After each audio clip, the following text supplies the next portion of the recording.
How's it going, everyone, and welcome back to another video. In today's video, I'm going to show you how to film and edit on the new iPhone 12 Pro Max. The iPhone 12 Pro Max is able to shoot 4K 60 frames per second in Dolby Vision, which allows me to have more control over the footage when editing. And being able to shoot 10-bit HDR plus Dolby Vision should overall create a higher video quality.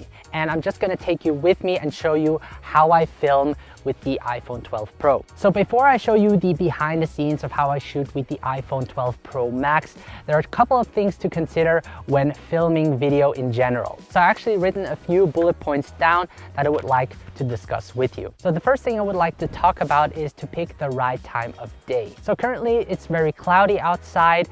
The good thing is that it creates a moodier look, and the clouds also function as a huge diffuser, which creates a more softer light. And this is especially great if you want to film people's faces, because it just creates this soft lighting. Usually when you film during bright sunlight, you get those harsh shadows on your face, which don't look pleasing. Sometimes having too much cloud isn't good because there's less light. You know, smartphones in general don't handle low light situations well. That is why I will go with the wide angle, which has an aperture of 1.6 that allows more light into the sensor. So the next thing you should consider is story. I actually don't have a story. I had a hard time thinking about what I should shoot for this particular video, but I'm gonna keep it really simple. I'm just gonna walk the path and capture myself from different angles. And in the end, I'm gonna take out my iPhone 11 Pro and just take a picture, and that's where the story ends. So nothing really crazy. My goal in this tutorial is really to show you how to film with the iPhone 12 Pro Max so that you can use those techniques for yourself. But in general, you want to create a beginning, middle, and end in your story. This way you make your content more watchable. So next we're gonna talk about framing. So because I'm filming myself alone, it's gonna be difficult to frame myself. But luckily I have my iWatch with me, which allows me to use the camera app and pair it with the iPhone 12 Pro Max. So what the iWatch allows me to do is I can monitor myself from a distance and start and stop recording. The cool part is I can also set focus and exposure, but the downside is I can't lock it. So I will have to lock it before I get into position. So I like to use the rule of thirds to frame myself. If you're not familiar with the rule of thirds, it basically divides the frame into 9 sections. You want to place the subject or yourself at one of those intersection points. As of right now, I positioned myself in the center because I wanted you to focus on me. Sometimes this composition can be powerful, but you don't want to overuse it. As for the gear, I'm gonna use the iPhone 12 Pro Max. I will be using the iWatch to monitor myself. I will use a tripod to position and frame myself. Now, as I mentioned before, when I create my story, I will shoot from different angles. This makes it great to piece it together in the edit and creates a more seamless sequence. So in this video sequence, I'll generally include a wide shot, a medium shot, and a close-up. This creates a more dynamic video and makes it more engaging for the viewers to watch. It's getting cold out here. So next we're going to talk about camera settings. So in order for you to record 10-bit HDR Dolby Vision footage, head over to your settings, then select camera, and then go to your video recordings, and then make sure to enable HDR video high efficiency. And that's basically it. The reason why I selected 4K 60 frames per second is because 4K just has more details than 1080p, so I can crop in without losing quality when exporting it in 1080p. And 60 frames per second will allow me to slow down the footage. What you also want to do is enable grid lines. This way you can frame the subject better. Let me now show you how I film myself using the iPhone 12 Pro Max. So in the first shot, I will be walking this straight path. I'm gonna first set up my camera. I'm gonna make sure it's leveled. And that is very helpful if you have the grid lines enabled. I'm gonna now lock my exposure and focus by tapping on it, lock it, and I'm gonna pull down the exposure just a little bit because I find the standard camera app generally overexposes everything just a little bit. And if I'm happy with it, I'm gonna hit the record button. Wish me good luck.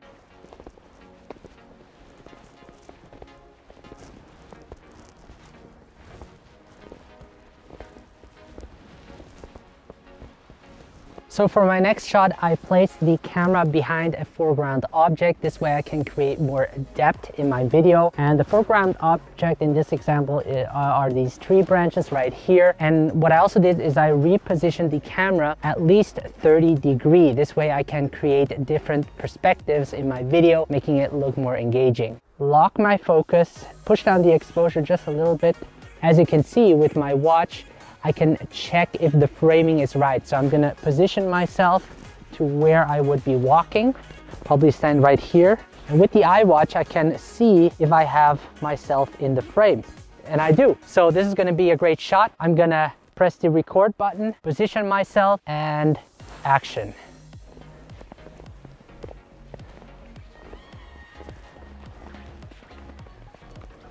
So for the next shot, I'm going to create a first-person view perspective. I'm going to use the tripod to create a sort of handheld moving shot. I noticed there are a lot of tree branches sticking out, which again creates more depth. And yeah, let's see how that will look like.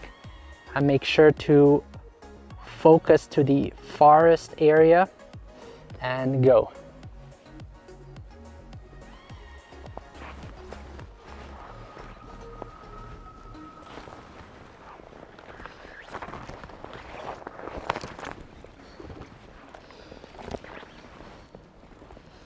So next I will be doing a handheld shot.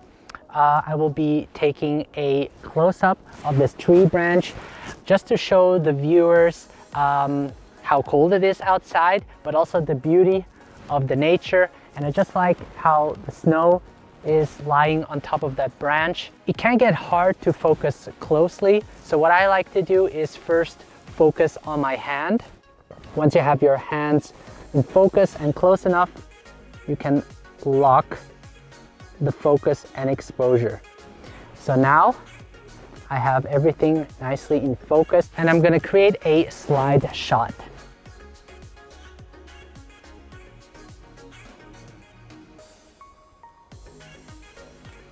So since I'm shooting handheld, I'm also gonna take some shots from my surroundings, and I'm also gonna shoot the trees. And with these tree branches as a foreground, it emphasizes the movement even more.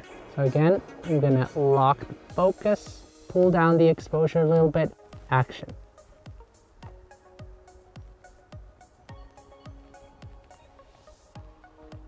So for this shot, I placed the camera at a lower angle. And the great thing about this tripod is that I can bend the legs to get a lower shot. I will be simply recording my feet walking across this path. And I used the iWatch to frame myself, which was really helpful. And let's see how this looks like. So now I can simply press the record button and start with the scene.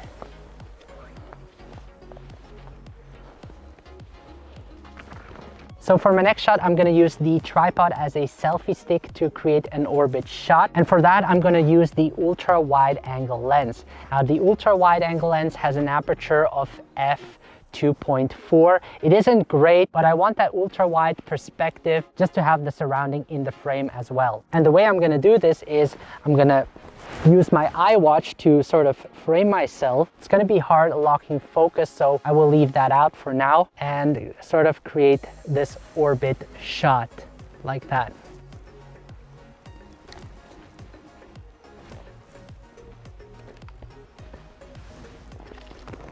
So I noticed this nest, and I thought it would be great to have a shot of the nest and the path where the nest is in focus and the path out of focus. This way I can create a shallower depth of field, also by placing the subject closer to the camera. Action.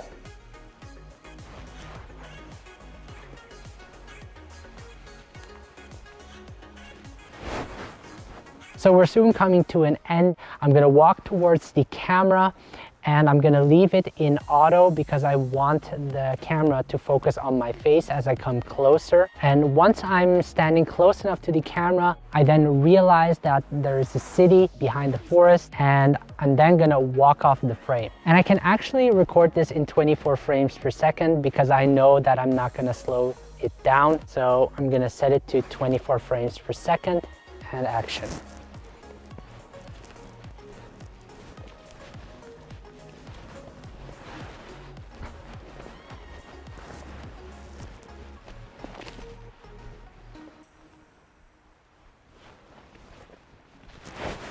All right, so this is going to be our final shot. I'm going to create a wide shot and I will have myself walk in from the left because in the previous shot I walked out to the right. So I want to keep that continuity in my story. Otherwise it would be confusing. So having the screen direction in mind is important. I will also be shooting this in 24 frames per second because I don't plan on slowing it down. As I walk in, I want to position myself in the middle of the frame. I already set a reference point using a stick so that I can position myself correctly in the frame.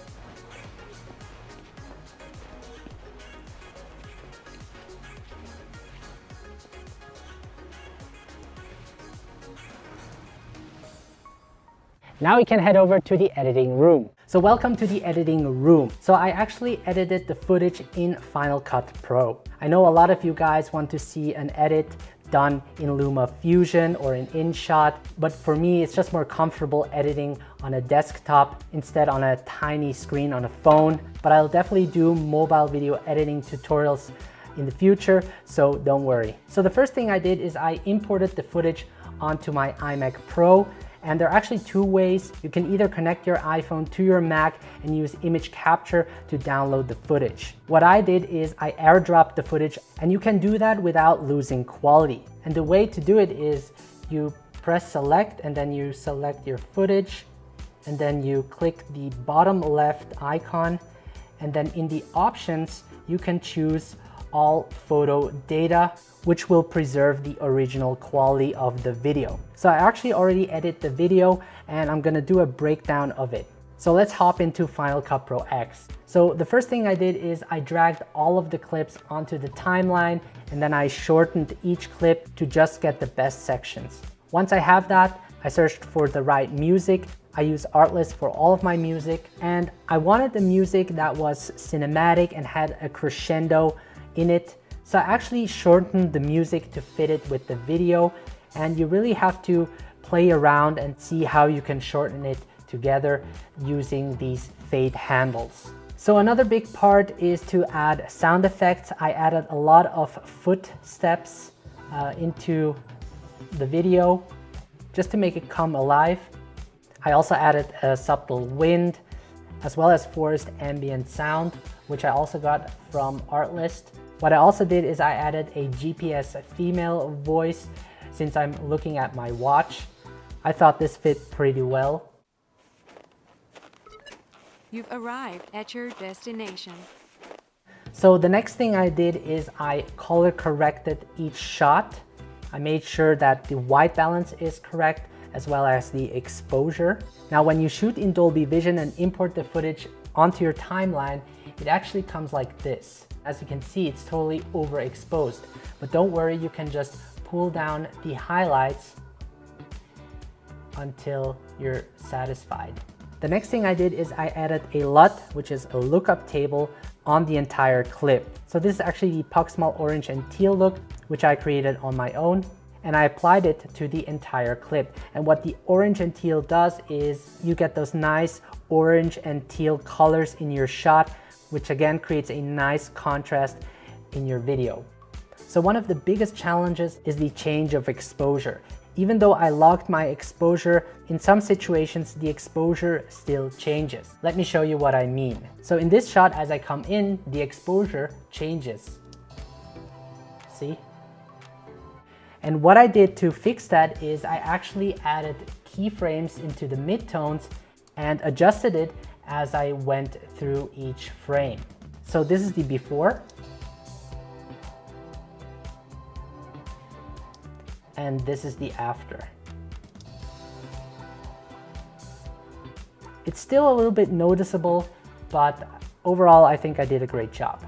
In terms of movement, since I shot everything on a tripod, in post I added digital zoom almost to every clip. So in the first clip you will notice that it zooms in because I like to have movement in my shot. These two clips already have movement in it. This clip as well, zoom in, zoom in. This has already movement in it, zoom in, zoom in. And in this shot, I created a digital pan to the right. So that is also a great way to add more movement in your shot and making your video more dynamic. You probably also noticed the black bars at the top and bottom. I actually didn't plan on adding black bars, but I thought it would make it look more cinematic. Now, it's not the normal cinematic aspect ratio that you see in Hollywood movies because I didn't intend to use it. So if I would use the 2.3:5, it would ruin all of the shot because I didn't frame it that way. So that's why I kept the border size small, which still creates a sort of cinematic feeling to it. So once I edited the entire clip, I add a little bit of sharpening to the entire clip. And this is a great way, especially with smartphone videos, to make it look a bit more high quality. And that is basically it. That is how I edit iPhone 12 Pro footage in Final Cut Pro. Let me know if you have any questions. Make sure to subscribe to my channel if you want to see more awesome tutorials like this. By the way, if you're new to smartphone filmmaking, I created a free smartphone filmmaking guide that you can download. The link will be in the video description below. Hopefully you liked that short cinematic video I did with the iPhone 12 Pro. I actually have similar videos like these. Here are two videos that will certainly interest you as well. Thank you so much for watching. Have a great day, and I will see you in the next video.